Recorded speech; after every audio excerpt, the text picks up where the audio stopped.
So hey students, welcome back to my channel जैस learning. आज हम करेंगे चैप्टर 4 क्लास 9 का linear equations in two variables. So सबसे पहले मैं आपको बताना चाहूँगी कि लीनियर इक्वेशंस होती क्या है। लीनियर इक्वेशंस मतलब, लीनियर का मतलब मैंने आपको बताया था वन, ठीक है। मतलब वन क्या, हाईएस्ट पावर। मतलब लीनियर का मतलब क्या होता है, वैसे वन होता है, ठीक है। अब लीनियर इक्वेशन हम कोई भी लिखते हैं तो हम इस फॉर्म में लिखते हैं, ठीक है। हम इस फॉर्म में लिखते हैं, कोई भी इक्वेशन लिखते हैं तो यहाँ पे हमारी हाईएस्ट पावर कौन सी होती है, वन। तो यहाँ हाईएस्ट पावर कौन सी होती है हमारी, वन वन। तो हाईएस्ट पावर इज वन, ठीक है। तो इसे बोलते हैं हम लीनियर इक्वेशंस, ठीक है। अब ऐसी इक्वेशंस को हम क्या बोलते हैं, linear equations in one variable. One variable means कि सिर्फ एक वेरिएबल हो। लाइक इस फॉर्म में होता है, पहले तो बताती हूँ, इस फॉर्म में होता है, ठीक है। लाइक मैं लेती हूँ 4y+3 इज इक्वल टू 0। तो यहाँ पे मेरा सिर्फ एक वेरिएबल है, सिर्फ y ही यहाँ पे मेरे पास वेरिएबल है और इसमें सिर्फ x ही वेरिएबल है। तो ऐसी इक्वेशंस को क्या बोलते हैं हम, linear equation in one variable. और यहाँ से हम ईजिली जो है y की वैल्यू भी निकाल सकते हैं। y की वैल्यू कैसे निकालेंगे, देखो 4, ये 4 बन जाएगा इज इक्वल टू -3y। तो y की वैल्यू भी आ जाएगी मेरे पास -3/4, ठीक है।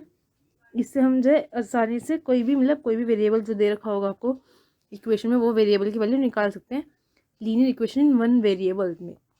अब दूसरा एक आता है linear equations in two variable, जो इस चैप्टर की हेडलाइन, जो चैप्टर का नाम ही है एक तरह से वेरिएबल्स, ठीक है। इसका मतलब क्या है, दो वेरिएबल्स। अब पहले में क्या था, सिर्फ एक वेरिएबल था, सिर्फ एक वेरिएबल था। अब इसमें क्या होगा, दो वेरिएबल। तो ये किस फॉर्म में होगा, ax + by + c is equal to 0, ठीक है। इस फॉर्म में होगा। यहाँ पे एक ये वेरिएबल हो गया, एक दूसरा वेरिएबल। तो यहाँ कितने वेरिएबल हो गए, दो वेरिएबल हो गए। तो इसे बोलते हैं लीनियर इक्वेशन है टू वेरिएबल्स। और यहाँ पे हाईएस्ट पावर वन ही है हमारे पास, तो इसलिए ये लीनियर इक्वेशन भी है, ठीक है। अब अब जैसे पहला एग्जाम्पल जो है, इसमें पहला एग्जाम्पल आपको बोल रखा है कि फाइंड, मैंने आपको बता दी कि जो लीनियर इक्वेशन टू वेरिएबल्स है वो इस फॉर्म में होता है। तो याद रखना है कि इस फॉर्म में जो भी इक्वेशन होगी वो क्या होगी, linear equation in two variables. तो फर्स्ट क्वेश्चन में आपको क्या करना है, फर्स्ट एग्जाम्पल में इसमें आपको इस फॉर्म में दे रखी equation ax + by + c is equal to 0। इस फॉर्म में आपको इक्वेशन दे रखी है। आपको क्या निकालना है, a निकालना है हर पार्ट का, बी निकालना है और एंड सी निकालना है, ठीक है। तो फर्स्ट पार्ट हम करते हैं। So we take the first part, 2x + 3y is equal to 4 - 3 7। तो हमें ये चीज़, ये गिवन है इक्वेशन। तो यहाँ से देखो कोएफिशिएंट देखना है आपको, ठीक है। तो हम यहाँ से पहले लाइन के लिखेंगे as compare to. So we have to write the as compare to ax + by + c is equal to 0। We have to compare this equation from this, ठीक है। हमें जो है ax + by + c जो है हमें इस इक्वेशन से कंपेयर करना है, ठीक है। अब हम कंपेयर कैसे करेंगे, देखो ये a है और ये 2 है, तो मतलब x का कोएफिशिएंट देखना है। तो x का कोएफिशिएंट क्या होगा, वो होगा a वैल्यू। तो x का कोएफिशिएंट क्या है, 2। तो मेरे पास क्या आ गया, a की वैल्यू 2। अब ऐसी y का कोएफिशिएंट क्या है यहाँ पे, 3। तो मेरे पास b की वैल्यू क्या आ गई, 3। अब ऐसी जो है, अब एक और चीज़, पहले रुको एक मिनट, पहले आप एक साइड ले जाओ, 2x + 3y, ये प्लस में इधर, तो इधर माइनस में भी ले आओ, इज इक्वल टू 0। अब कंपेयर करो इससे। तो a की वैल्यू क्या आ गई, 2 आ गई, b की वैल्यू क्या आ गई, 3, c की वैल्यू क्या आ गई, -4.37। ऐसे निकालते हैं हम, ठीक है। ये माइनस में है, क्यों, क्योंकि यहाँ पे प्लस में था, इसलिए हमने यहाँ पे माइनस में ले लिया, ठीक है। अब देखो इसका सेकंड एग्जाम्पल है x - 4 is equal to √3/y, ठीक है। अब आप लेफ्ट हैंड साइड, एक साइड ही आप ले जाओ, तो x - 4 - √3y। अब मैं x - √3y - 4 is equal to 0, अब मैं ऐसे लिख सकती हूँ इसे, ठीक है। अब वही आपको किससे कंपेयर करनी है, इसको ax + by + c से आपको इसको कंपेयर करना है। तो आप कंपेयर करोगे, तो एक्स का वेरिएबल, एक्स का कोएफिशिएंट क्या है यहाँ पे, कुछ नहीं है, तो हम क्या लिखेंगे 1। ऐसे बी मतलब वाई का कोएफिशिएंट क्या है, -√3, माइनस है क्योंकि यहाँ प्लस है तो माइनस भी लिखेंगे। ऐसे सी का यहाँ पे क्या होगा, सी होगा -4। ठीक है, ये होगा आपका आंसर इसमें। अब मैं लेती हूँ सीधा फोर्थ, थर्ड बहुत आसान है, थर्ड भी आप खुद कर लोगे, बस कंपेयर करना है। अब 2x = y दे रखा है, तो आप एक साइड ले आओ तो ये 0 हो जाएगा। ठीक है, अब इसी इक्वेशन से हम वापस से कंपेयर करेंगे इसे।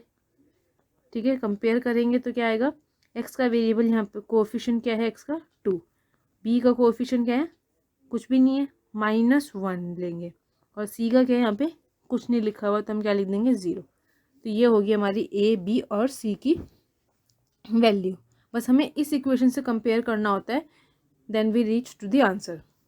ठीक है, अब आएगा एग्जाम्पल 2। एग्जाम्पल 2 क्या कहता है, एग्जाम्पल 2 है write each of the following as an equation. हमें जो है हर एक इक्वेशन जो भी पार्ट दे रखा है उसको लीनियर इक्वेशन इन 2 वेरिएबल्स में हमें उसको लिखना है। ठीक है, अब वो कैसे लिखोगे, सबसे पहला पार्ट देखो, x = -5 दे रखा है। ठीक है, तो आपको इसको जो है लीनियर इक्वेशन में लिखना है। आप कैसे लिखोगे, 1 के साथ कोई कोएफिशिएंट, आपको सबसे पहले ये इक्वेशन देखनी है, इस इक्वेशन से आपको करना है। कैसे करोगे, देखो सबसे पहले x का कोएफिशिएंट दे रखा है, नहीं, तो हम क्या लिखेंगे 1 लिख लेंगे। 1 इंटू में x प्लस y दे रखा है, यहाँ पे वो कोई y का y वेरिएबल दे रखा है, नहीं, तो हम क्या लिख लेंगे 0.y, ये पॉइंट क्या है, मल्टीप्लाई है। अब आता है ये +y, मगर ये -5 उधर साइड है, तो मैं उधर ले जाऊंगी इसे, उधर ही लिख लूँगी इसे, तो -5 ही रहेगा। ठीक है, मैं इक्वल टू उधर ही लिखूँगी। अब आता है मैं एक साइड ले आऊँगी, तो ये बन जाएगा मेरा +5 = 0। सो ये होगी मेरी इक्वेशन। ठीक है, लीनियर इक्वेशन इन 2 वेरिएबल मेरी ये बनेगी। मैंने क्या किया, पहले मैंने इससे कंपेयर किया, मैंने x का वेरिएबल कोएफिशिएंट क्या लिखा 1। ठीक है, y मुझे यहाँ कोई वेरिएबल नहीं गिवन था, तो मैंने 0 मल्टीप्लाई कर दिया। अब = -5 को मैंने = में ही रखा। ठीक है, बाद में मैं ऐसे इस साइड लिया, तो ये होगा मेरा लीनियर इक्वेशन इन 2 वेरिएबल। अब आता है आपका सेकंड देखो, सेकंड है y = 2। अब वही चीज़ है, यहाँ पे आपको y का कोएफिशिएंट दे रखा है, y दे रखा है, मतलब यहाँ पे x तो दे नहीं रखा, तो क्या लिखोगे, ये आ जाएगा। या आप इसको ऐसे भी कर सकते हो, जो 2 है इधर ले आओ, लेफ्ट हैंड साइड ले आओ, तो आपके पास ये बन जाएगा। तो आप क्या करोगे, यहाँ पे आपको x का कोएफिशिएंट नहीं, मतलब x ही नहीं दे रखा, तो क्या लिखोगे 0.x। क्यों लिखा हमने ऐसा, क्योंकि इसका आंसर एक तरह से 0 ही बनेगा। ठीक है, तो यहाँ 0.x प्लस, यहाँ प्लस में है तो प्लस क्या आएगा 1 पॉइंट -2 = 0। अब यहाँ पे मैंने किया कि यहाँ मैं इस साइड ही लिया इसे, इस वजह से मैंने जो है इसे एज इट इज़ ऐसे माइनस के साथ लिख लिया, तो मेरा आंसर क्या होगा ये। ठीक है, अब थर्ड देखो, थर्ड क्या दे रखा है आपको, थर्ड है 2x = 3। ठीक है, ये दे रखा है, वही लेफ्ट हैंड साइड लिया हुआ, ये इजी रहेगा, लेफ्ट हैंड साइड लाना ये इजी रहेगा। तो क्या लिखोगे आप, अब आपको दे रखा है 2x, तो 2x ही रहेगा, मल्टीप्लाई में ऐसे करके दिखा दो। y नहीं दे रखा है, तो 0.y -3 = 0। किससे कंपेयर किया हमने, इस इक्वेशन से कंपेयर किया। ठीक है, +c = 0। ठीक है, क्योंकि ये माइनस में, तो हमने यहाँ पर माइनस लिख दिया। अब आता है फोर्थ है लास्ट चीज़ में, देखो दे रखा है हमें 5y = 2, तो मैं 5y इधर ले आऊँगी, -2 = 0। तब क्या बनेगा, ये 0.x ही रहेगा। ठीक है, क्योंकि x वेरिएबल नहीं दे रखा हमें, प्लस 5.y हो जाएगा, 5 वे कोएफिशिएंट है ना इसका, -2 = 0, और ये होगा हमारा आंसर।